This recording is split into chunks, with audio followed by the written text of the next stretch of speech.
wa asraril qadari wa nahwi dzalik. Lan ingin tahu rahasianya takdir. Lu bisa, jenengan iku bisa lewat iku dengan maksud dan tujuan untuk ke situ bisa akan tahu takdir-takdiri Allah terhadap dirinya atau terhadap negara ini, Pak. Makanya muncul paranormal lah, ini dia bisa membaca alam yang akan terjadi itu karena kasaf. Di Kediri kemarin itu, wah, saya memang sempat ditelepon teman-teman, Pak. Mungkin teman-teman memandang saya itu pernah kasus seperti itu ya. Mungkin Gus iki duwe ngelmune ya apa carane ngobong gak roh ngono. Mungkin ngoten. Diteleponi Pak kula Pak, ditawilpuni terus sama teman-teman kepala desa itu. Jawab kula mek situ. Assalamualaikum warahmatullahi wabarakatuh. Alhamdulillahi rabbil alamin wa bihi nasta'inu ala umurid dunya waddin. Asyhadu an la ilaha illallah wa asyhadu anna Muhammadan abduhu wa rasuluh. Allahumma salli wa sallim wa barik alaihi wa ala alihi wa ashabihi ajma'in. Rabbi shrah li sadri wa yassir li amri wa hlul 'uqdatam min lisani yafqahu qawli. Shadaqallahul azim. Amma ba'du. Sudah menjadi ujian si Salik ketika saat Solo Ainul Basirahnya itu dibuka Allah terhadap perkara-perkara gaib makhluk yang ada di dalam maqam mukasyafah.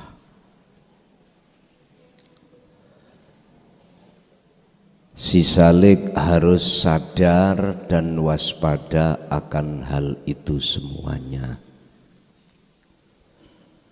Sebab tujuannya si Salik ketika suluk hanyalah litakarrobillah waliqaihi, mendekat dan bertemu Allah.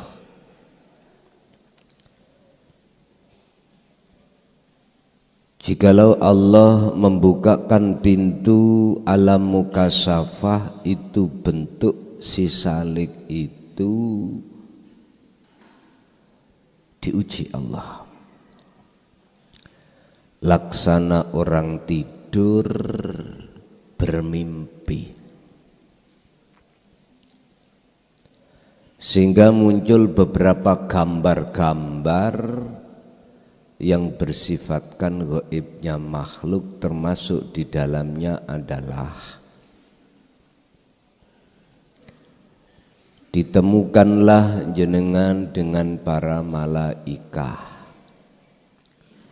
para nabi, para rasul, kekasih Allah, alam surga, alam neraka.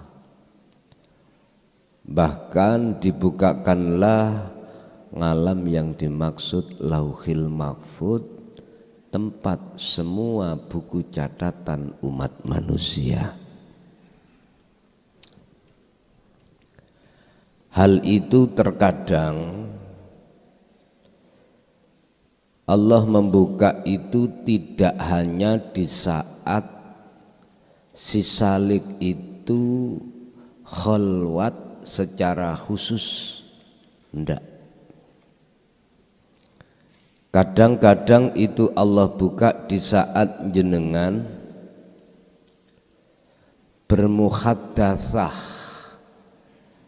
atau jagongan atau nemani tamu atau diajak konsultasi seseorang, kasafnya dibuka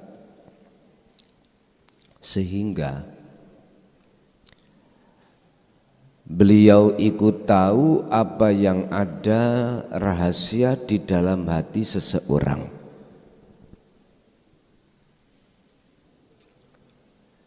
Bahkan jauh sebelumnya, 3-2 tahun sebelumnya itu Allah membukakan apa yang terjadi di tahun berikutnya. Kadang-kadang begitu. Seperti halnya kejadian pada saat ini yang berskala nasional yang terjadi di Indonesia, masyarakat sama berdemo sehingga menimbulkan beberapa korban baik nyawa ataupun material. Bahkan ini miturut kabar yang terakhir skala internasional, Pak, tidak hanya nasional. Tidak hanya berbentuk peperangan seperti di Timur Tengah, tetapi ini antara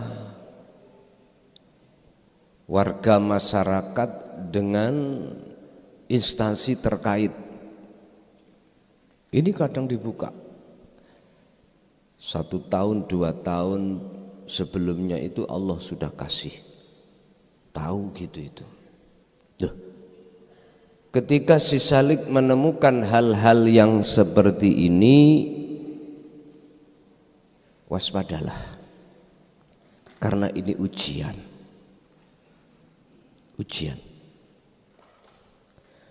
Bukan hal itu si Salik sebagai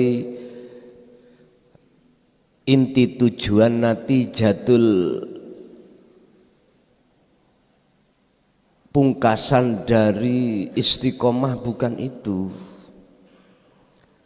Bukan karomah yang jenengan si Salik yang jenengan raih atau yang Anda tuju, bukan. Terus bagaimana cara untuk hati jenengan iku mengambil satu kewaspadaan? Ingat satu makalah, fi kulli mukawwanat khafiyun ay hayyun wa huwa wujudullah. Setiap persoalan apapun yang disebut sebagai makhluk, di balik itu semuanya ada sang yang berperan.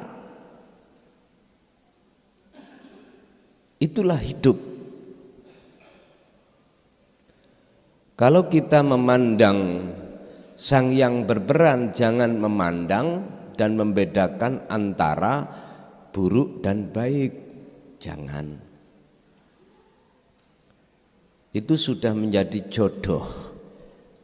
Di mana ada senang, mesti ada susah. Di mana ada buruk, pasti ada baik. Ada laki, ada perempuan. Berjodoh. Dan di antara keduanya ini hanya Allah Al-Haq wahdahu. Ini bagi hati yang sudah mengesahkan Allah. Tapi bagi hati kita yang belum mengesahkan Allah, enggak bisa, Pak. Pasti ada perbedaan. Pasti membedakan. Jikalau baik datangnya dari Tuhanmu, jikalau jelek dari nafsumu sendiri. Jadi enggak bisa melihat hidup di dalamnya itu. Ingat, Allah mengutus utusannya yang disebut malaikah.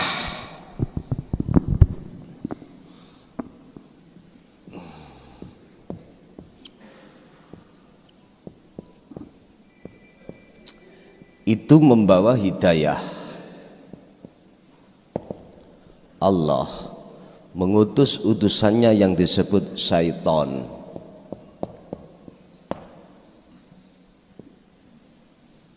Yang tujuannya adalah menyesatkan. Loh, keduanya itu yang utus Allah. Ini bagi yang sudah esa loh ya. Kalau kita memandang dua makhluk kiri dan kanan, pasti ada bedanya, Pak. Ada perbedaan. Kalau malaikat berarti membawa petunjuk, yang petunjuk itu ke Allah. Yang syaitan atau bisa sering kita sebut sebagai nafsu juga punya peran menyesatkan, menjauhkan hati kita dari Allah. Siapapun kita, apapun status kita, tatkala belum hatinya itu tenggelam di dalam bahrut tauhid, gak usah ngomong peran dari setan, Pak. Peran dari malaikat gak bisa kita jadikan sebagai thariqah untuk mendekat bertemu Allah, nggak bisa. Kita akan keganjel, kita akan memandang makhluknya antara syaitan dengan malaikat. Coba kita angan-angan kejadian, setiap kejadian kalau kita sebagai pendengar wayang. Mengapa Pak Dalang itu meletakkan wayang yang karakternya itu baik itu di negara Ngamarta? Yang paham wayang aku jelas jenengan paham. Di sebelah kanan. Mengapa yang perannya itu jelek atau buruk itu diletakkan di kiri, negaranya disebut Ngastina? Ini nggak bisa ketukar, Pak. Kalau ada dalang keliru naruhnya, wis diguyu-guyu penonton. Lah ngoten nggih. Guyu penonton.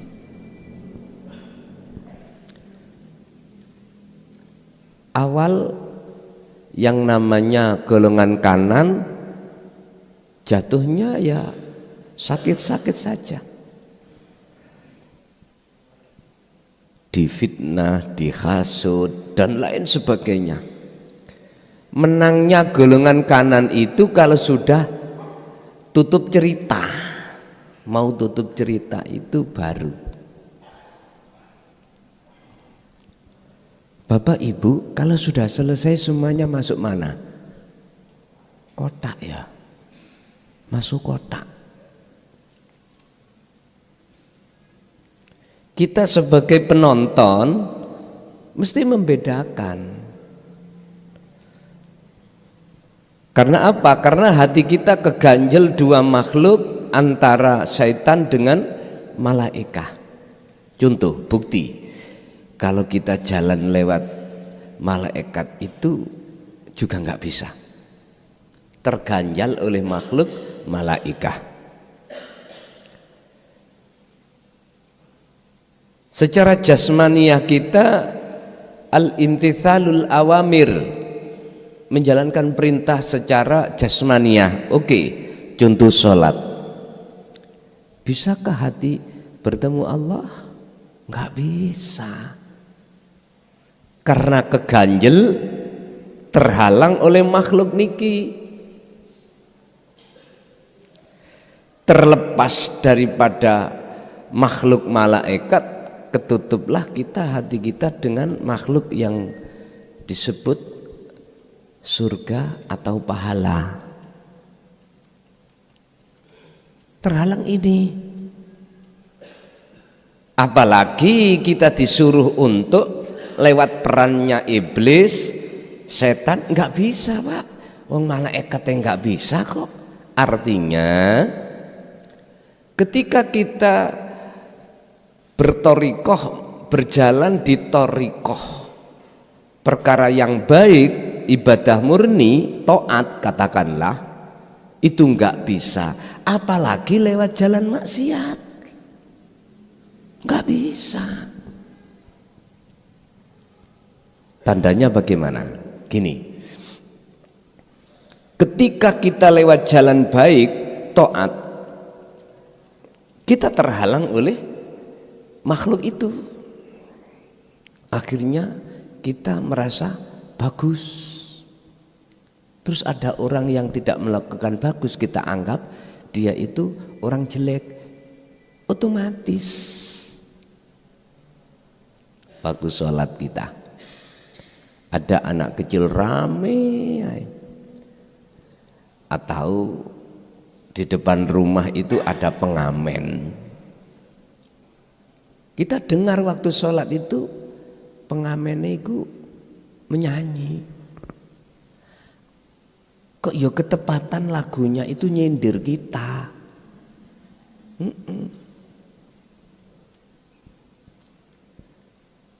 Pasti dalam hati kita bicara, maghrib kok nyanyi. Langan ini. Di hati itu ditanamkanlah hasud oleh nafsu itu. Udah terlepas dari itu semuanya, dalam hati kita olehnya melaksanakan itu nabrak. Karena pahala ataukah surga ataukah biar tidak dimasukkan neraka. Mesti nabrak di situ. Bahkan banyak yang berani mengatakan sholat munfaridan, sholat jamaah ganjarannya segini, kita puasa pahalanya begini. Berani Pak yang mengatakan itu? Berani ada. Dan itu wajar miturut golongan kita yang hati belum mengesahkan Allah atau belum bertauhid. Gak bisa Pak, untuk mendekat dalam rangka bertemu Allah mboten saged. Lewat makalah yang nantinya kami sampaikan adalah evaluasi diri, adalah hati-hati dengan apa yang nantinya Allah uji, dibukanyalah pintu alam kasyafah. Bisanya jenengan ini terlepas dari ujian itu hanya satu kuncinya, zikron katsiron.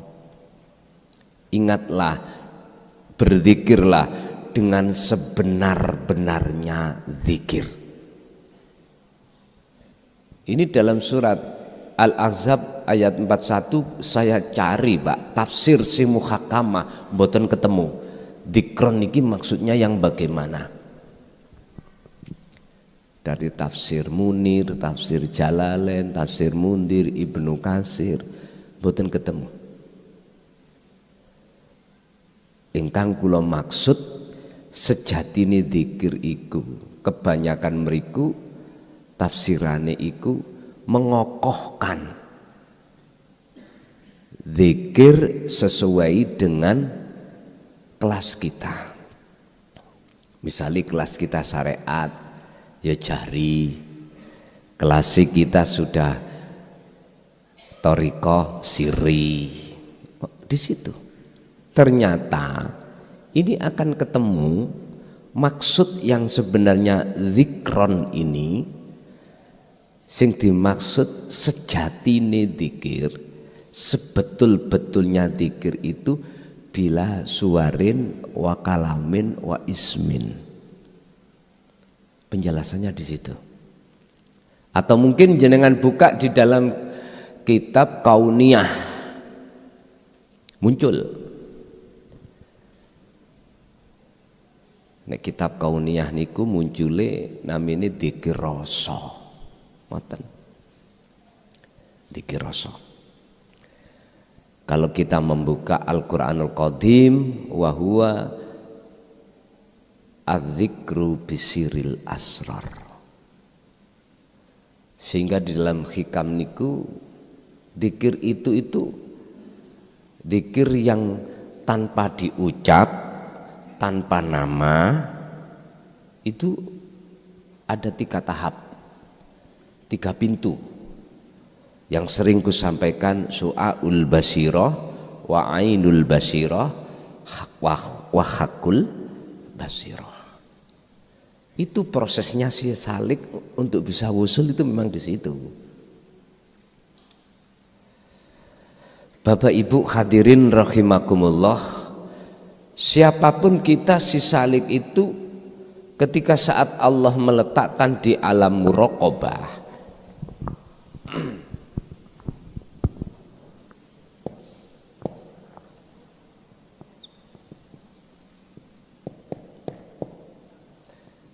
ini dalam hati kita masih banyak penyakitnya, Pak.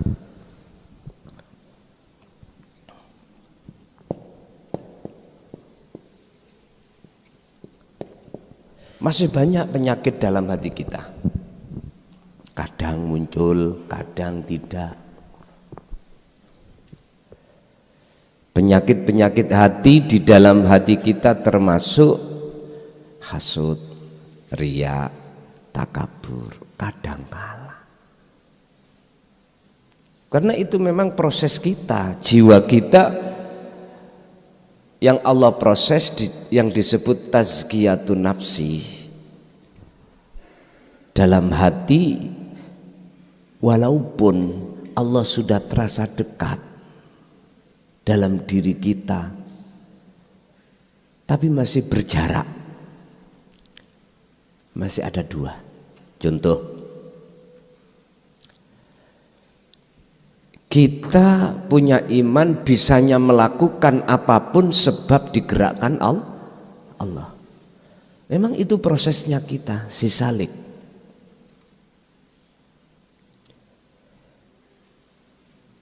Bagaimana makalah yang akan kita bahas itu nanti khusus bagi kita yang masih di muraqabah, khusus. Bagaimana jiwa itu ketika Allah sucikan itu bisa lekas ke alam fana, berikutnya ke alam makrifat. Jadi kita menurut makalah itu fokus untuk mengkaji persoalan atau golongan kita yang sudah di muraqabah. Kita sudah tidak membahas golongan-golongan boten. Ini khusus golongan muraqabah, berarti golongan kita yang sudah diizini Allah membawa akses miftahul hayah, kuncinya hidup, yaitu dzikir sirul asrar. Qala musannifu rahimahullah, faslun utawi iki fasal iku nurut iku taskhihun nafsi, koreksi diri. Nafsi maksudnya itu adalah hati, ngoreksi hati kita. Mengapa harus dikoreksi? Karena hati kita masih ada penyakitnya, masih ada penyakitnya. Sekalipun ini muraqabah dalam hati sampean kali kula niki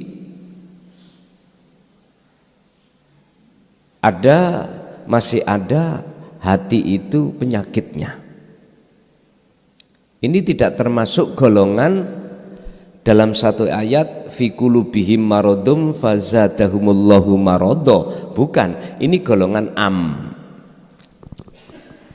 golongan kita itu golongan muraqabah yang ingin mendekat dan bertemu Allah. Tasawufuka utawi kepinginan iroh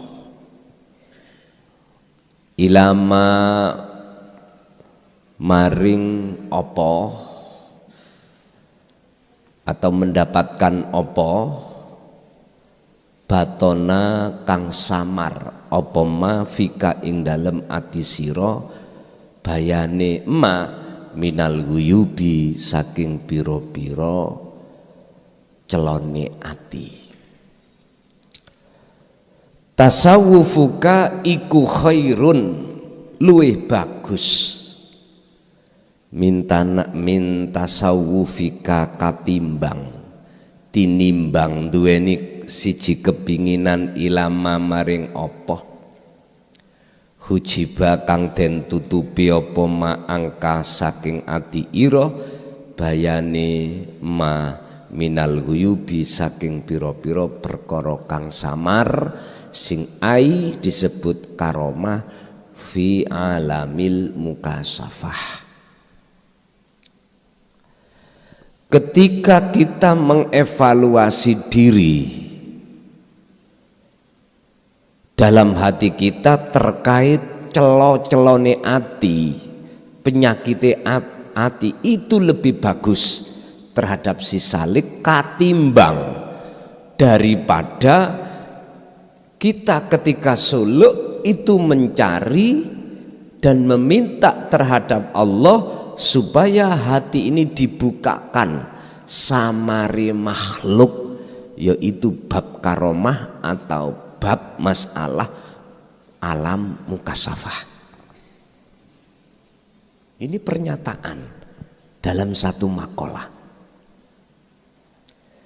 Sebab apa lebih baik kita condong untuk evaluasi diri daripada mencari karomah?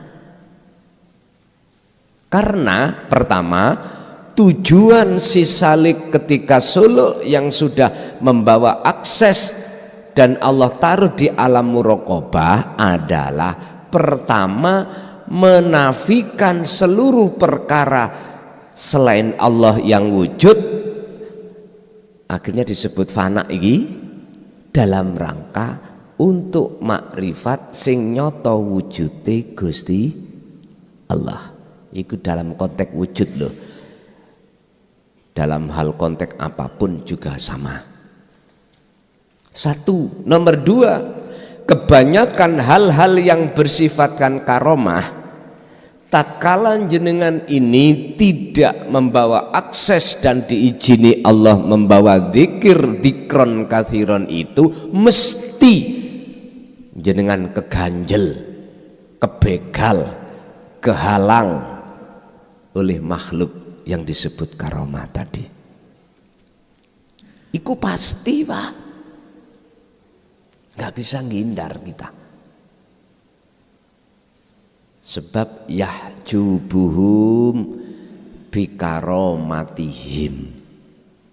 Justru karomah itu dibuat Allah menutupi hati kita dengan Allah. Macam-macam toh Gusti Allah nutupi hati kita itu. Di alam hadoroh berbentuk wa'lamu annama amwalukum wa auladukum fitnah. Kadang ditutupi wujude anak, wujude dunya brono. Akhirnya hati ini terhalang oleh anak atau harta benda, nggak bisa tembus ke alam akhirat, yaitu Allah di situ, nggak bisa. Ini sudah Pak kita lewati. Masa yang seperti ini, masa am sudah kita lewati. Kita sudah tua Pak. Kita sudah mendekati kematian. Terus apa yang harus kita jalankan dalam rangka menghadapi satu kejadian yang mesti terjadi ini?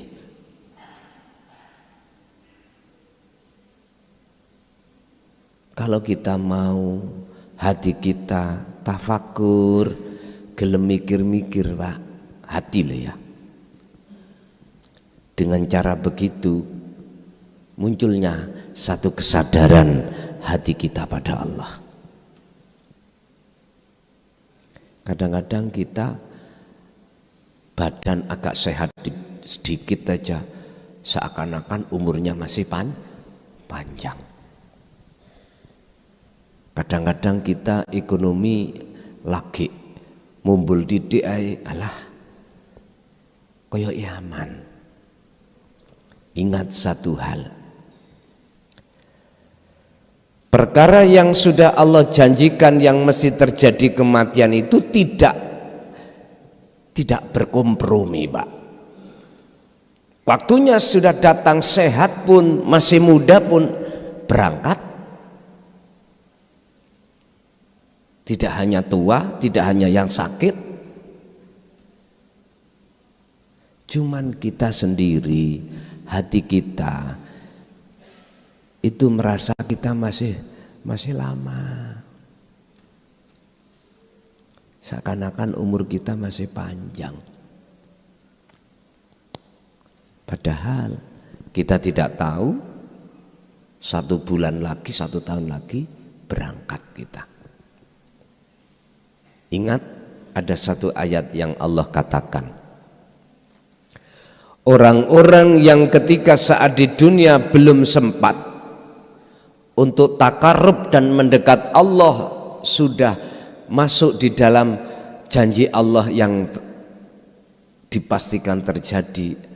Seluruh ruh itu, jiwa itu berkata kepada Allah, ya Allah, kembalikan saya ke dunia lagi walaupun sesaat untuk bertobat. Itu dalam ayat apa saya lupa ada. Ini namanya, kata orang Jawa, kecewa itu getun iku raeneng mburi, ra ono ngarep, mesti ada di belakang. Makanya Allah mengingatkan kita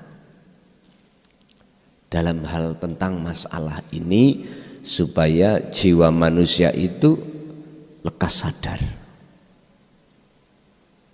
Bapak Ibu hadirin rahimakumullah, lebih baik si salik itu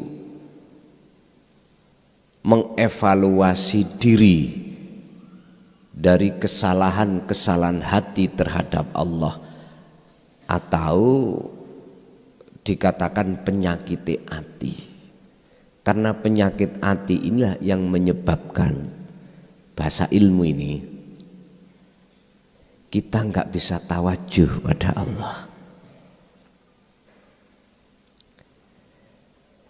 Dari hukum sebab musabab, sebab akibat, hati mengapa tidak bisa tembus terhadap Allahnya di alam akhirat, kok yo keganjel dengan makhluk-makhluk ini? Itu karena di dalam hati kita ada penyakit. Ada penyakit hati, seneng digungno wong, seneng dihormati orang, dipuja orang, lewat status kemuliaan yang tidak kekal. Mana status kemuliaan yang tidak kekal? Nun sewu, Pak. Jenengan ini punya status yang mempunyai kehormatan, kaya, orang kaya, jelas dimulyakno banyak orang jikalau jenengan itu tidak pelit, bahkan jenengan dermawan. Ini kemuliaan yang tidak kekal. Ngapunten melih ngepol ya kalau ngomong, misalkan saya punya status ulama, ini hal yang tidak kekal. Lah mana status kehormatan kemuliaan yang kekal yang harus kita cari? Dijawab di Quran, inna akramakum indallahi atqa. Takwa itu yang berangkat dari ilmu, amal, istiqomah. Ya ihsan iku, Pak. Prosesnya dari takarub, fana, makrifat. Itu. Inilah status atau kehormatan yang sifatnya kekal di sisi Allah. Kalau yang tidak kekal itu, ya mohon maaf, kita sudah tidak jadi DPR, mana yang menghormat kita? Enggak. Kita sudah tidak menjadi kepala desa, pejabat, siapa yang menghormat? Enggak ada. Kami tinggalilah pejabat-pejabat daerah, staf-stafnya itu loyalitas. Salaman diambung dan lain sebagainya.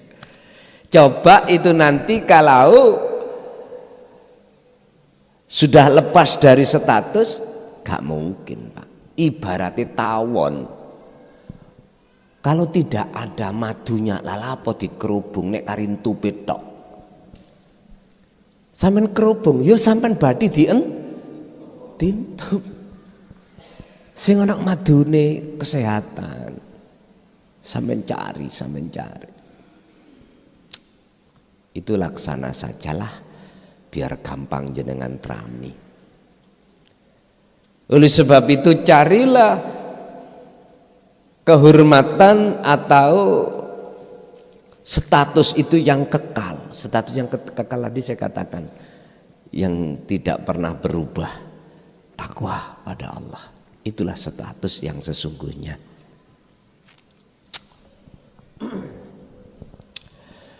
Sa'yuka utawi usahamu, usaha siroh fi ma'rifatil ghuyubi ing dalem oleh ngerteni piro-piro kesalane ati albaqiyati kang wis terjadi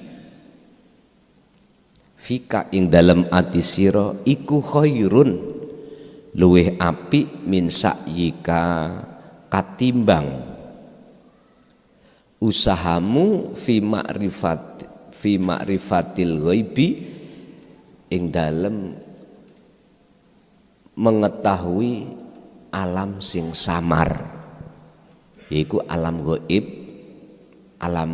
makhluk. Lebih baik hatimu evaluasi diri daripada hatimu kepingin ketemu malaikat. Wis ngono wis.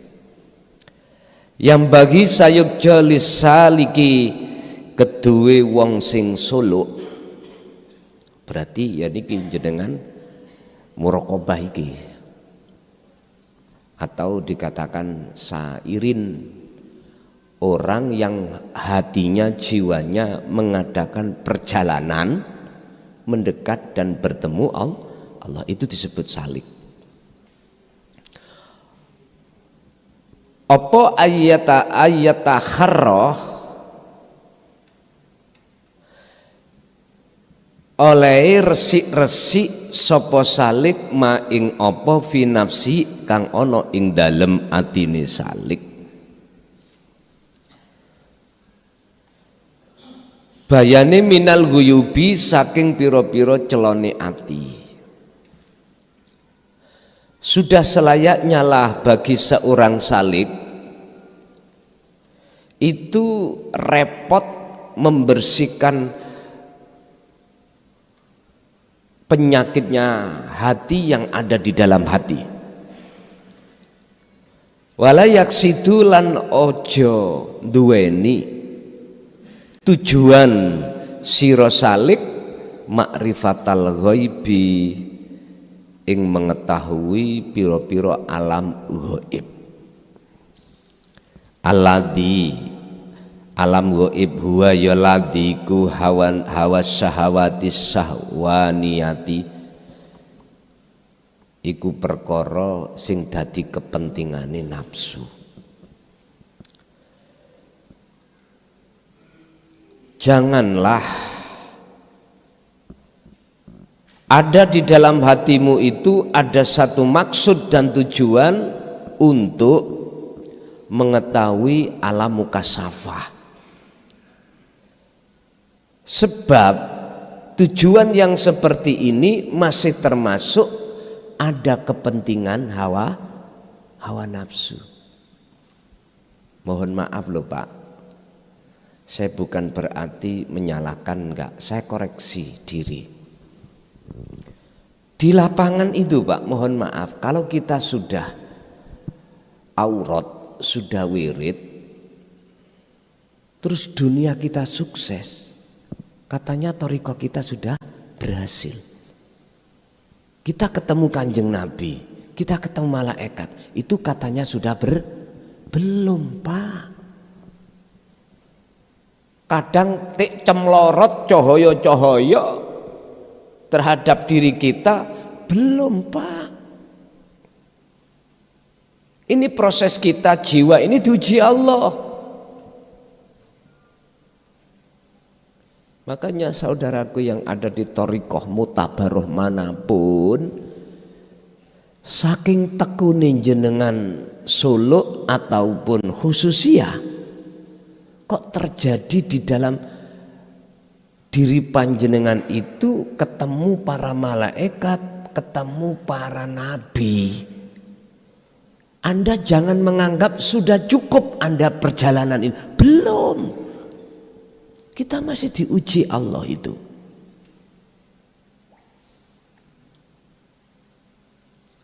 Ngoten niku lak bangga Pak nggih. Pol banggane. Anggane kula kapan konten itu saya pesan.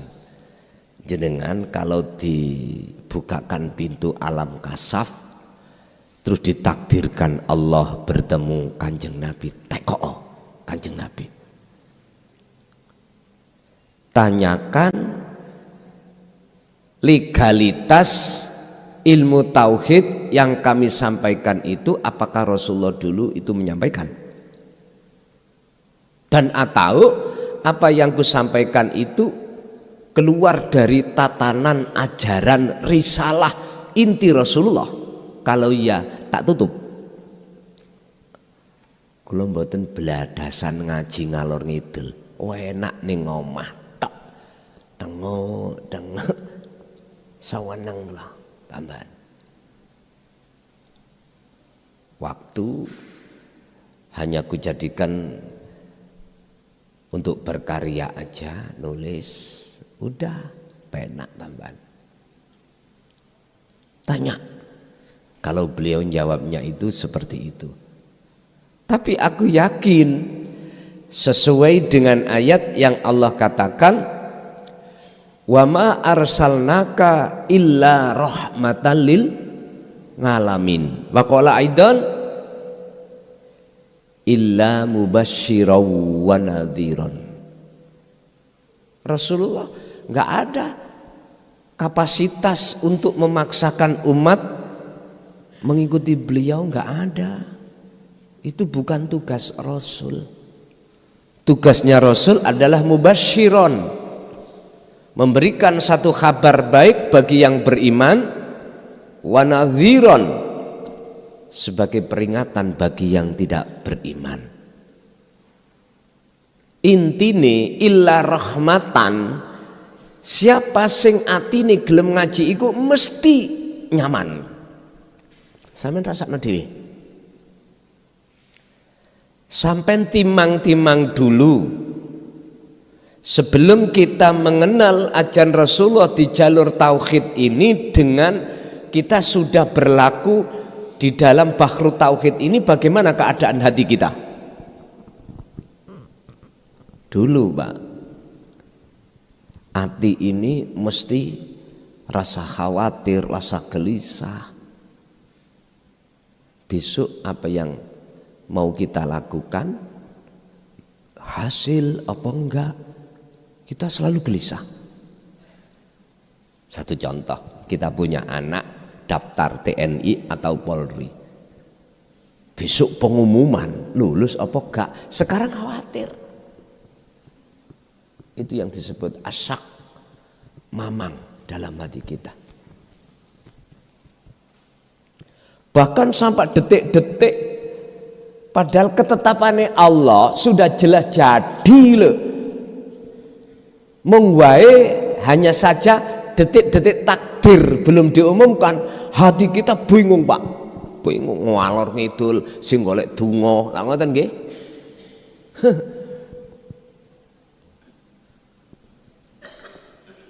Allah. Apalagi pilihan kepala desa ini, khusus yang bersangkutan, lebih-lebih pendukung fanatiknya, pasti hitung Pak, dek dek dek dek langatan nggih. Padahal dalam makalah lain beliau katakan, peparing Allah yang disebut takdir itu tidak ada kaitannya dengan doa atau ikhtiar kita. Insya Allah di atas 100 makalah itu.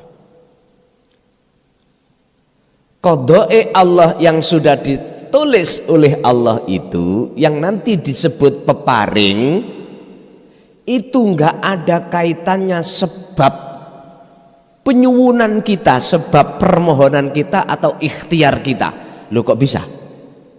Jawabannya sederhana. Karena lebih dahulu datangnya qadha ya daripada berdoa. Apa mungkin perkara yang baru datang sebagai sebab datangnya perkara yang lama? Enggak mungkin. Mestinya kebalik. Apa mungkin adanya anak sebabnya adanya bapak? Lah kualik toh. Mestinya adanya bapak sebagai sebab adanya anak. Waktu dulu kita ada di golongan ampa, mohon maaf, yaitu yang disebut iktimad. Bab pertama yang beliau Syekh Ibnu Athaillah bahas adalah iktimad. Ngandel-ngandelno ikhtiare doae. Kok gak aku berdoa mang gak dadi anakku. Kok gak aku ikhtiar melayu rono melayu rene ngelobi rono ngelobi rene ngetokno duit iko gak dadi. Iman kita jatuhnya di situ. Ya ini penghalang hati kita pada Allah. Dikongkon model sholat sing kaya apa gak akan pernah bisa benar menghadap Allah. Ora iso. Allah Yusti maklumi karena kelasnya masing-masing. Lah kelas sampean ini sudah melewati kelas hukum sebab akibat mang yang sangat salah, yaitu doa atau ikhtiar sampean itu yang asalnya kita imani sebagai sebab peparingi Allah, ini sudah kita lewati. Sekarang kita memandang yang asli. Peparing itu berupa peparing jenenge kodok, sebab iki wis tercatat saderenge panjenengan kali kula niki didadekne Gusti Allah. Yang dikumpulkan Allah di dalam alam azali. Ini sudah istilah bahasa lodrok. Pemain-pemain ini sebelum main konsep itu sudah ada Pak.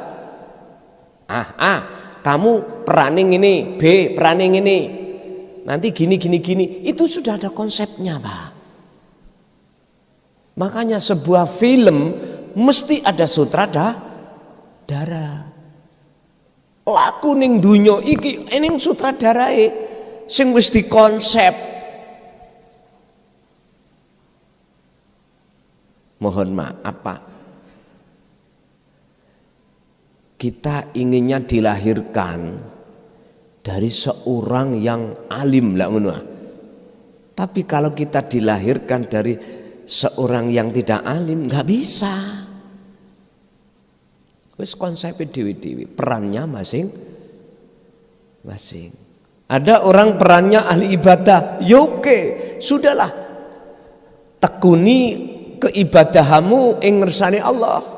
Bagaimana caranya Anda ini bisa bertemu Allah? Yang kedua, iki sing berontak iki kebanyakan. Kau diperankan maksiat. Bagaimana Sekiranya dalam maksiat kau bisa bertemu Allah. Artinya kemaksiatan itu tidak bisa menghalangi hatimu pada Allah. Wis.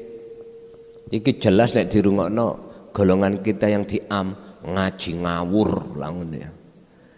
Bah, gak ngereken. Nanti kau akan paham. Kalau Anda sudah sedikit aja tenggelam di dalam bahrut tauhid, di alam muraqabah akan paham.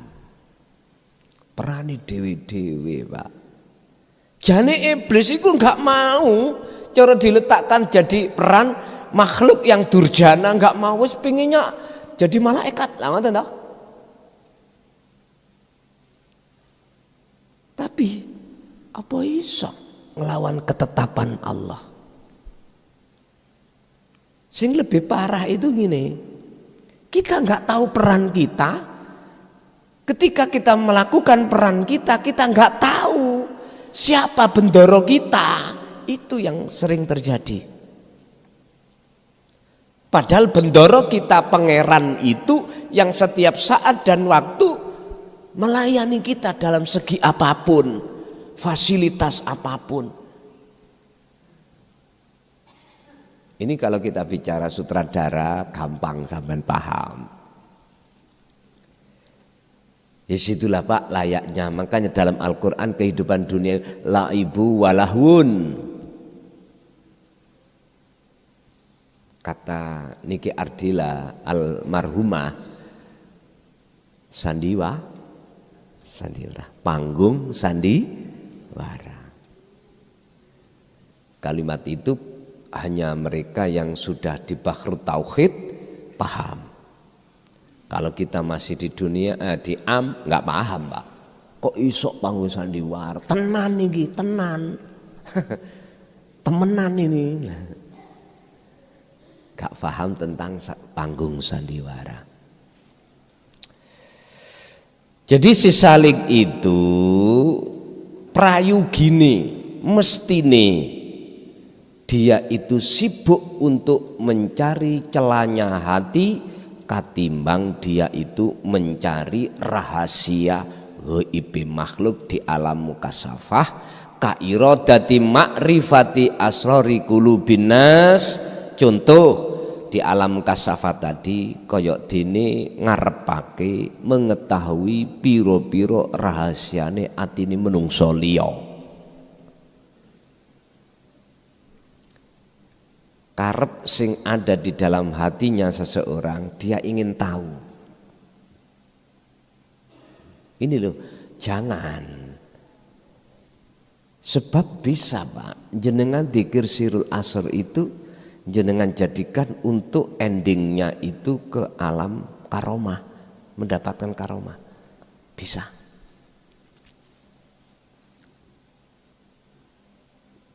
Tapi bukan itu tujuannya. Keterangan di dalam dzikir sirul asr adalah pertama su'aul basiroh. Harus selalu senantiasa merasa kehadiran wujuding Allah dalam diri kita. Setelah itu terus dilakukan tanpa mengenal waktu dan tempat ataupun keadaan, maka selanjutnya Allah sudah menganggap bersih hati itu, mesti jiwa itu ditarik ke alam fana. Kalau sudah ditarik ke alam fana, hati sudah tidak ada gambar selain Allah. La taj'al ma'allah ilahan akhar. Wis gak ono sing jejeri Gusti Allah ning ati sampean, gak ada. Jangankan makhluk lain, dirinya sendiri sudah gak tahu. Laksana orang tidur. Tergantung Allah meletakkan kita itu di khos apa khawasul khawas. Kalau di khos jenengan seakali sudah nggak tahu siapa-siapa. Karena selain Allah sudah nggak ada, ya nggak tahu. Berarti yang ada cuman aku Allah. Guys, Kalau diambil saakali dicengkeram Allah, saakali nek cara Jawa sukmo sak nyawone dicengkeram Allah, laksana orang tidur tak bermimpi, bagaimana syariat bisa menghukumi? Makanya disebut orang majedub itu di situ. Majedub itu orangnya, jadab itu kelakuannya, perilakunya. Hukum syariat nggak bisa menghukumi. Walaupun waktunya sholat, dia nggak sholat secara syar'i. Enggak. Orang pada melakukan al-imtitharul awamir, puasa, dia nggak puasa. Nggak bisa dihukumi. Karena baik jiwa maupun akalnya itu sudah Allah cengkeram. Inilah alam fana fi alamil khos maklum. Beda kalau diletakkan fana ini di dalam tempat khawasul khawas. Yang dicengkeram Allah itu namun jiwa, hanya ruh, sukmo atau akal mboten. Akhirnya oh ini istriku, oh ini suamiku, oh aku waktunya masak, waktunya kerja, tahu dan ingat dan dia lakukan. Oh ini waktunya sholat duhur, bisa tahu. Ini laksana orang tidur tapi bermimpi. Laksana seperti itu. Jadi ketemu siapa. Makanya habis mimpi terus ngen-ngen. Lah iya aku mang ketemu Pak E, padahal Pak E wis gak ono. Lah ngaten nggih. Kadang-kadang ngaten. Ini khawasul khawas. Di mata Allah kedua-duanya itu sama, Pak. Lah, contoh yang tidak boleh ada tujuan yang terbesit dalam hati jenengan, yaitu dalam alam kasaf, yaitu ingin mengetahui rahasia hati seseorang.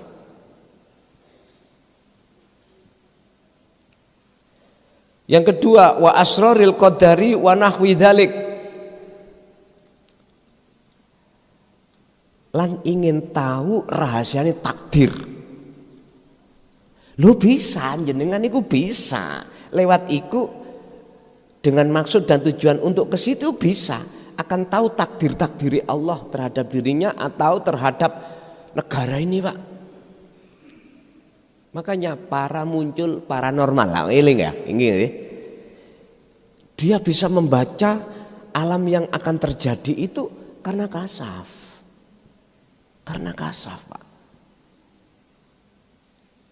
Tapi ini sudah saya ingatkan, kalau panjenengan masih tetap bersikukuh untuk mencari hal itu, ya terserah. Ngoten, paham maksud kula nggih? Wa nahwi dzalik, atau mencari yang sepadani atau seperti itu. Sing sederajat seperti itu. Misalnya jenengan dalam aurat itu pengen kaya, itu berarti sederajatnya sama dengan ingin mengetahui rahasia-rahasia hati seseorang. Ingin tahu bagaimana ya bapak iki yang sudah tidak ada, termasuk ahli azab atau ahli rahmat. Lah ngoten nggih. Satu sisi kalau kita lihat lah, baik Pak gini ku, baik. Khusus bagi si salik, jangan lakukan itu. Jikalau suatu saat Allah buka, beda Pak dengan apa yang kita terima itu atas dasar meminta dan tidak, itu beda. Sama halnya jenengan memberikan sesuatu pada orang lain, dasari minta dengan gak minta bagaimana? Mungkin sampai di perapatan itu ada pengamen utama, terus nengoni laci mobil sampai ada uang eketan, atusan, eketan, terus 20-an, 10-an, 5.000-an, 1.000-an. Sing sampean pundhut sing apa?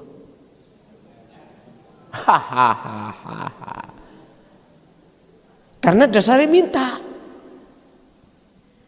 Coba kalau seseorang tidak minta, memang dia itu duduk aja di perapatan, nggak minta apa, nggak menawarkan apa, terus kondisi jasmani yang memprihatinkan.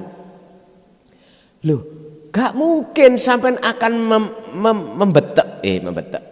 mengambil yang ribuan, nggak mungkin, minimal 10, karena ada 20-an, ada eketan, ada atusan. Bisa jadi eketan diuncalke, Pak, damel sarapan. Itu karena dia nggak minta. Sama dengan Allah seperti itu. Anggitmu Gusti Allah iku mboten anu tah, grisin tah. Pantawi sampe jaluki iku. Padahal Gusti Allah iku ngomong dawuh, heta. Dia ada sesuatu yang tidak ternilai sudah saya berikan setiap saat dan waktu. Itu nafas. Dia nggak sadari kalau dari saya mintanya yang lain. Pak Nyun sewu tak betah-betah nih kula nggih. Tak mentalak niki. Gusti Allah ngene gregeten. Tapi kita nggak merasa. Karena punya dasar. Punya dalil, punya hujah. Ud'uni, ya ini kata perintah toh. Ud'uni jalu asirani ingsun. Kalau kau betul-betul mintanya terhadapku, yuk astajib, tak sembadani. Kita itu Pak, berbicara masalah doa mesti bahas hasilnya. Boten bahas bagaimana perjalanan doa yang benar. Ini padahal ayatnya sudah tahu. Di situ ada ya mutakalim, artinya wajib terlebih dahulu jenengan bertemu Allah sebelum mengucapkan permintaan. Kira-kira saged ta? Basa ketemu Gusti Allah, Gusti aku durung rabi. Mboten saged. Sebab kedorong nikmate manisnya sampai bertemu Allah itulah lainnya dilupakan Allah. Didelok ning alam azali ana tah catetane iki mang jodohe. Nek ana aja kakean cocot engko teko dhewe. Wis gak mboten wani Pak kakean cocot mboten wani.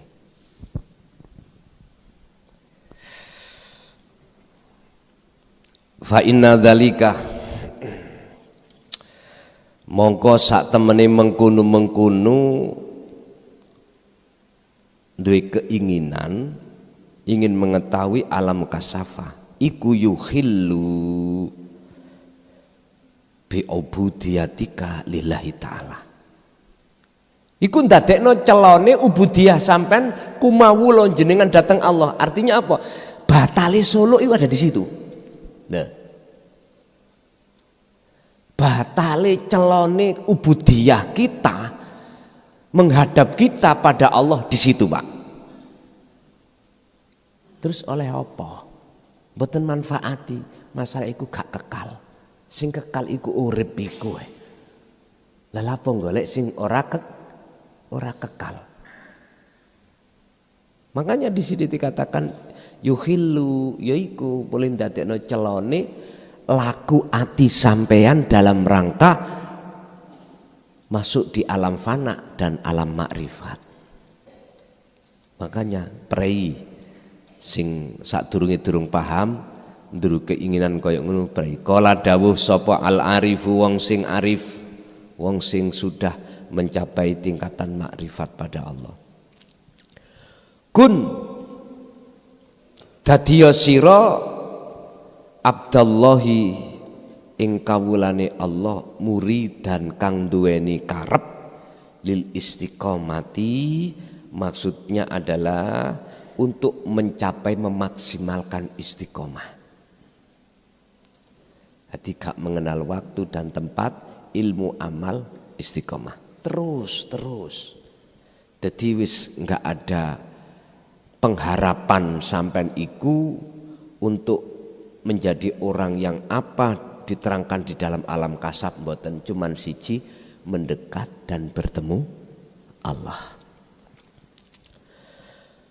Al istiqomatu utawi kang maksude istiqomah maknaha kang utawi iku maknaha utawi maknane istiqomah iku as-sabatu alal ubudiyah, tetepe kumawula sing bener, wa adamu taghyiril i'tiqadi wal imani billah wa uluhiyati, dan tidak gesere owae lan ora ono owae yang namanya keyakinan atau keimanan. Tetap imani Allah. Artinya apa? Kalau di dalam muraqabah itu Pak, hatiku selalu sambung datang Allah dalam hal aktivitas iki yang aktivitaskan adalah Allah. Jadi iman hanya Allah yang beraf'al itu tetap.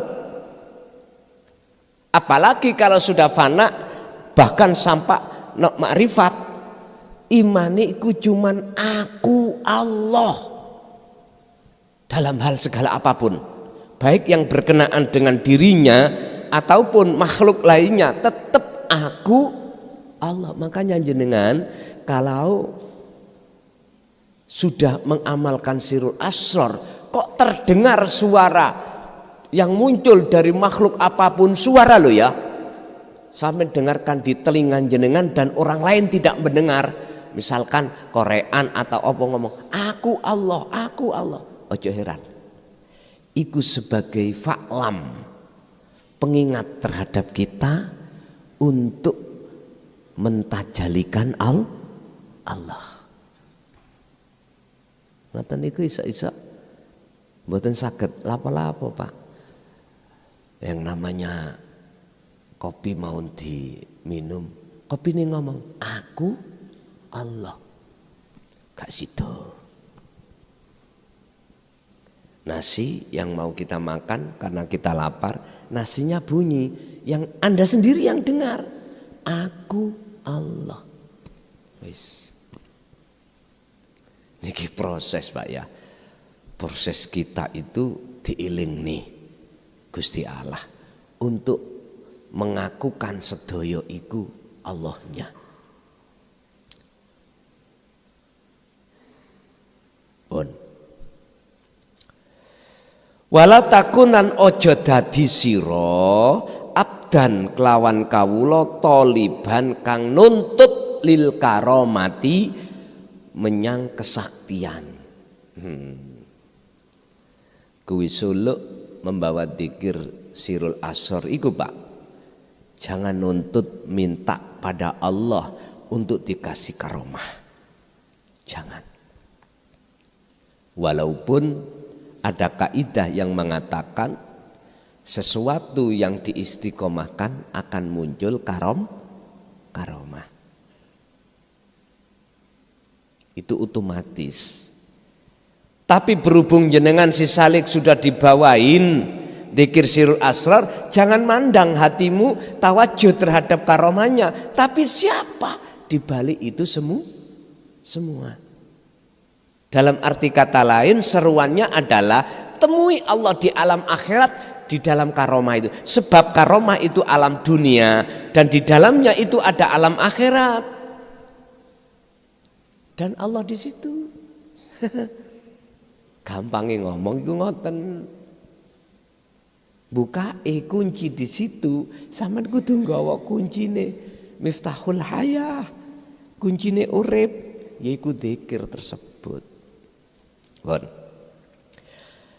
Berarti kita yang sebagai salik nggak boleh nuntut atau minta Allah terkait masalah karomah. Kesaktian wal istiqomatulan utawi istiqomah iku iqomatul faraidi, jejeke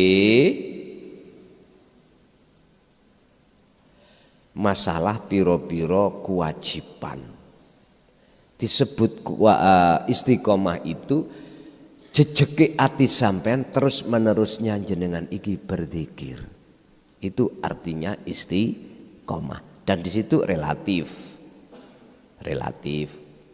Orang bicara istiqomah relatif. Kalau bicara waktu misalnya ben maghrib tok bantawino mari maghrib. Kalau bahasa dzikir Pak, ning Quran iku bukrata wa asila. Baik siang maupun mal. Wadhkur isma rabbika Muhammad. Bukrata wa asila. Baik siang maupun malam berzikirlah terus. Berarti kan enggak ada jeda Pak ya. Enggak ada jeda.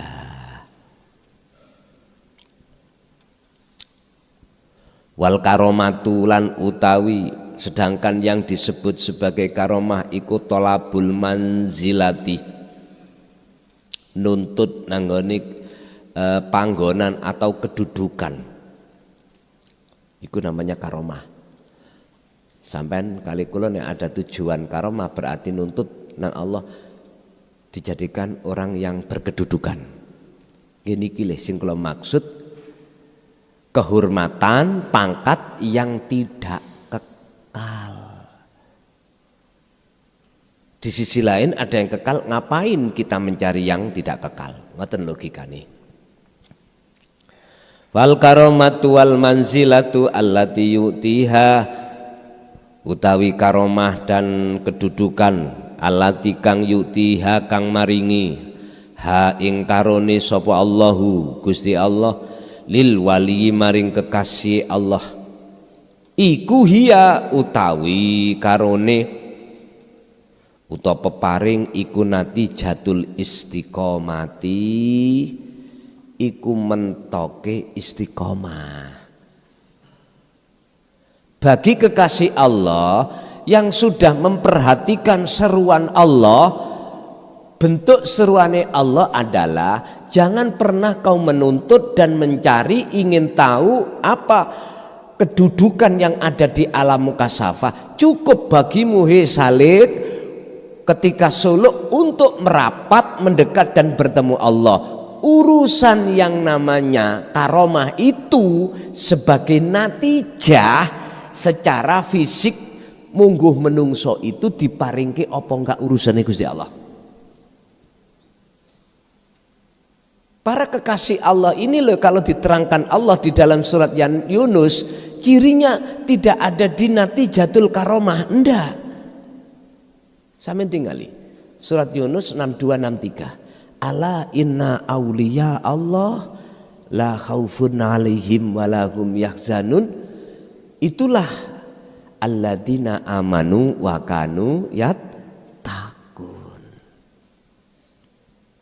Cirinya kekasih Allah itulah khaufun alaihim walahum yahzanun.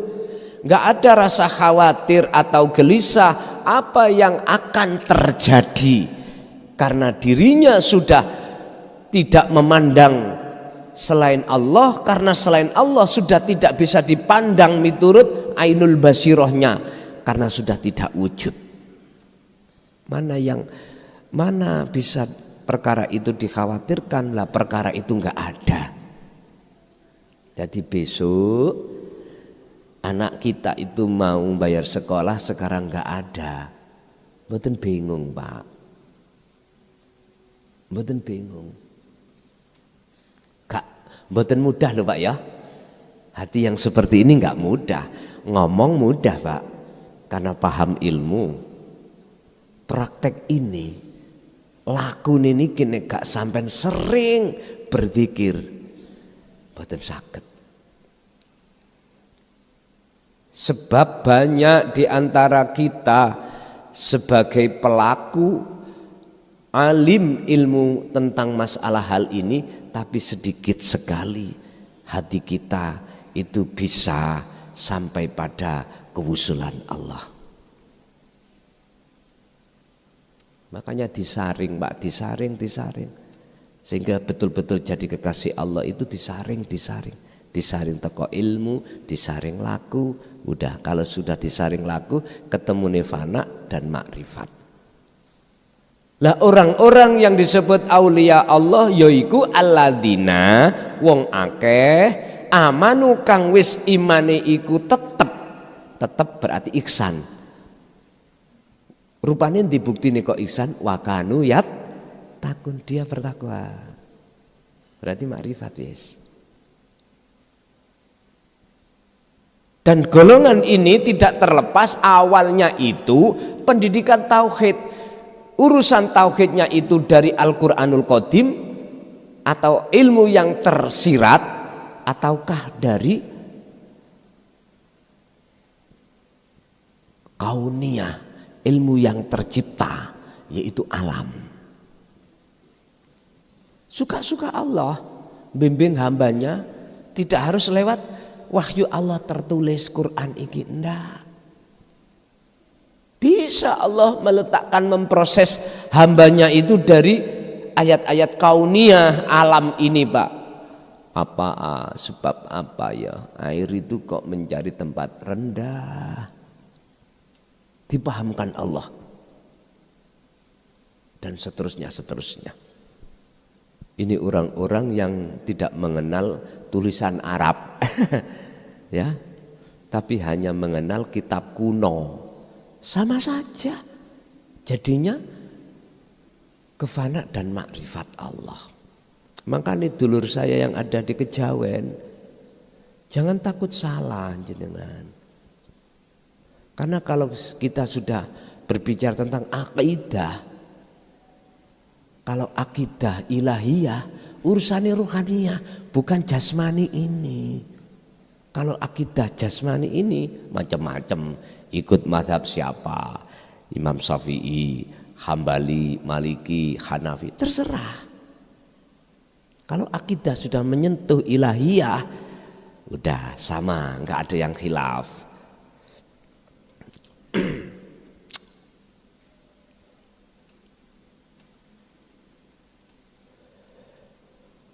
Wa qudratihi wa hikmatihi.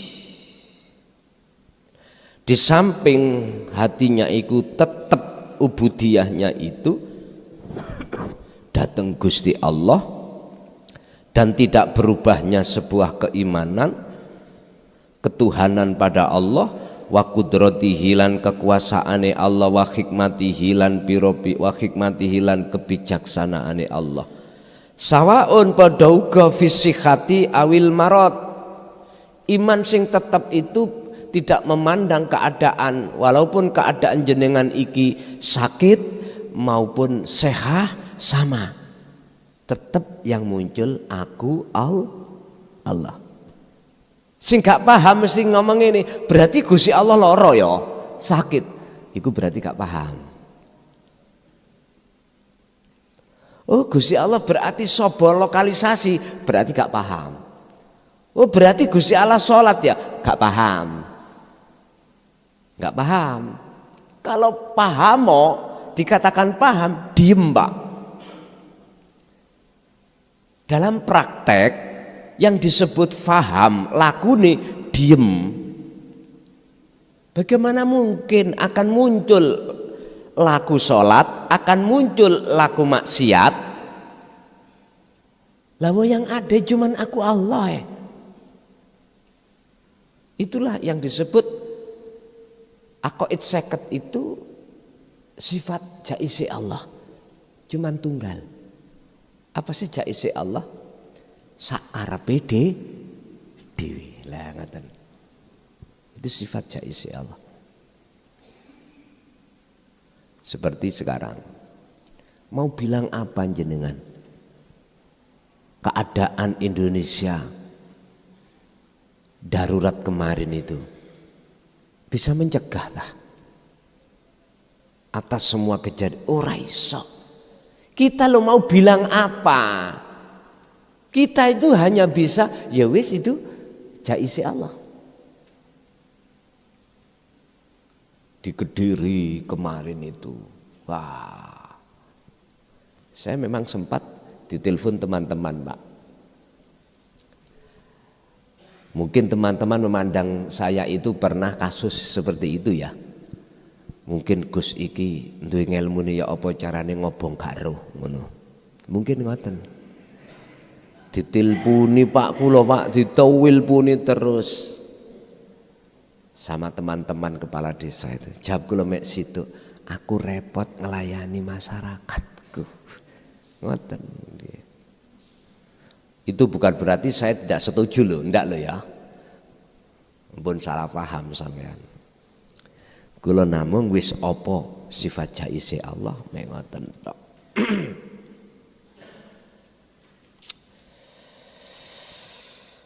Awis sururi utawa keadaan seneng, awil doiki utawa susah, awil farhi utawa suka, awil huzni utawa duka, awil hina utawa keadaan sugih wal fakri lan melarat. Ini enggak akan terpengaruh dari ketetapan iman sampean yang ada di dalam hati, yaitu aku Allah, enggak bisa merubahkan keadaan ini. Keadaan yang berbagai macam keadaan tidak akan bisa merubah aku Allah, mboten saged. Ini jikalau si salik sudah sampai mencapai makrifat. Al-khulasatu utawi ringkesane annana ing sak temene ingsun kita iku sanukimu bakal bisa koreksi anfusana ing diri kita iku idza kana tatkalane ana apa kulubuna pira-pira ati kita iku daiman langgeng apane mutawajjihatan madhepe ilallahi maring Allah. Yang namanya koreksi diri itu akan selalu ada dalam diri kita manakala hati ini selalu memegang tali Allah atau langgeng oleh tawajuh. Tawajuh ini robitoh lho Pak. Atau penghadapan diri ilallah maring Allah. Nyun sewu Pak, saya cari di dalam Al-Quran tentang masalah robitoh atau tawajuh. Satu pun ayat nggak ada yang menyatakan kalau diperbolehkan terhadap makhluk secara ruhaniyah, nggak ada. Boten wonten. Justru yang saya temukan itu kama qala kaya oleh dawuh sapa Allahu Gusti Allah fi suratil Al-An'am ayat 79. Salah satunya rupane ayat inni wajjahtu wajhiya lilladzi fataras samawati wal arda hanifan wa ma ana minal musyrikin. Sak temene ingsun iku sampean kembalikan pada jasmani apa rohani monggo kersa saenake.